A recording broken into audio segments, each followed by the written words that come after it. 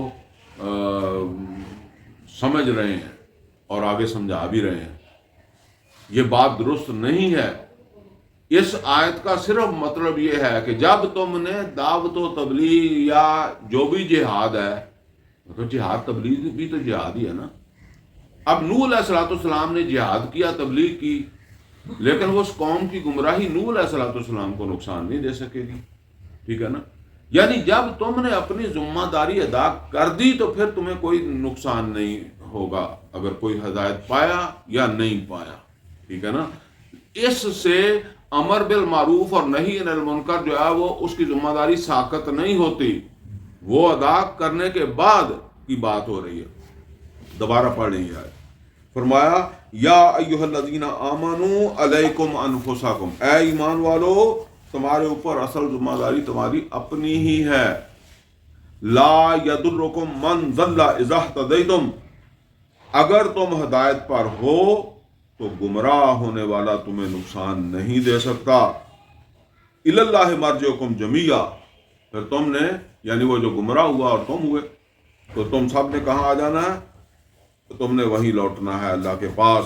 فَيُنَبِّئُكُم بِمَا كُنتُمْ تَعْمَلُونَ، پھر وہ بتا دے گا تم کیا کر کے آئے. مطلب یہ ہے کہ تم نے اگر امر بالمعروف نہی عن المنکر اور جتنا کچھ تم نے کرنا تھا اپنی ذمہ داری وہ پوری کی ہے تو وہ نہیں، اس کو کوئی اثر ہی نہیں ہوا، وہ نہیں ٹھیک ہوا. ٹھیک ہے. تو پھر وہ اس کا حساب اللہ کر لے گا. لیکن یہ ہے کہ اگر تم نے ہی اپنا کام نہیں کیا، پیچھے ہم پڑھ چکے ہیں رسول کی ذمہ داری ہے بلاغ المبین، تو پھر اگر وہ بلاغ المبین معاذ اللہ نہ کرتے تو پھر اللہ تو ان سے ہی پوچھتا نا. تو فرمایا کہ یا ایھا الذین آمنوا، اے ایمان والو، شہادت بینکم اذا حضر احدکم الموت، تمہارے درمیان شہادت اس طرح ہوگی جب کسی کی موت کا وقت آ جائے. یہ سمجھ لیں اس زمانے میں نہ استام تھے، نہ کچہریاں تھیں، نہ کچھ تھا.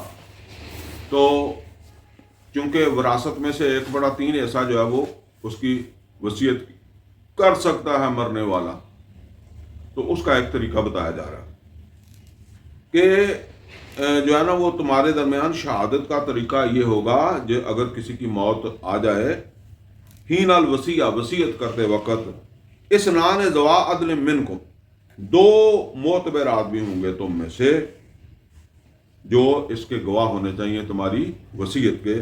او آخران من غیرکم، یا پھر 2 اور ہوں جو تمہارے میں سے نہ ہوں. لیکن وہ کس صورت میں؟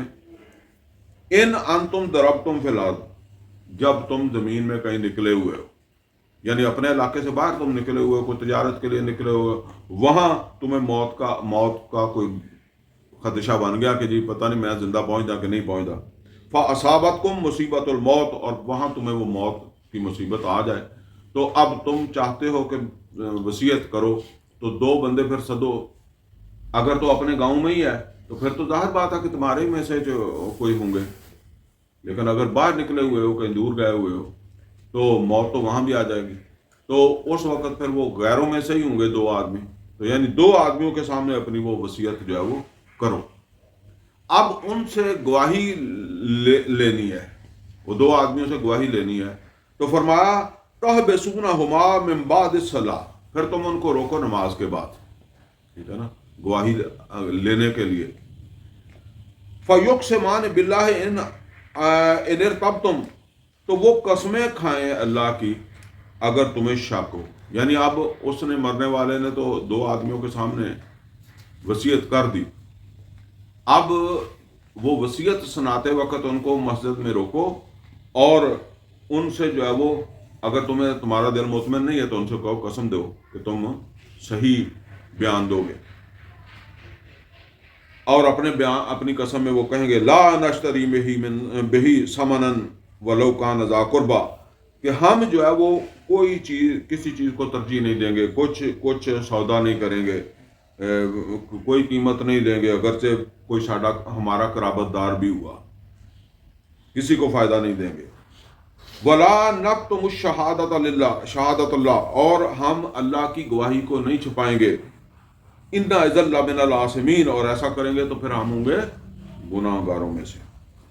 فَإِنْ أُصِرَ عَلَىٰ أَنَّهُمَا اسْتَحَقَّا اسْمًا، پھر اگر محسوس ہوا کہ انہوں نے حق چھپا دیا، جھوٹی قسم کھا گئے.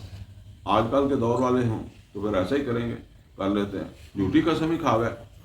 تو محسوس ہوا کہ انہوں نے حق جو ہے وہ گناہ کما لیا،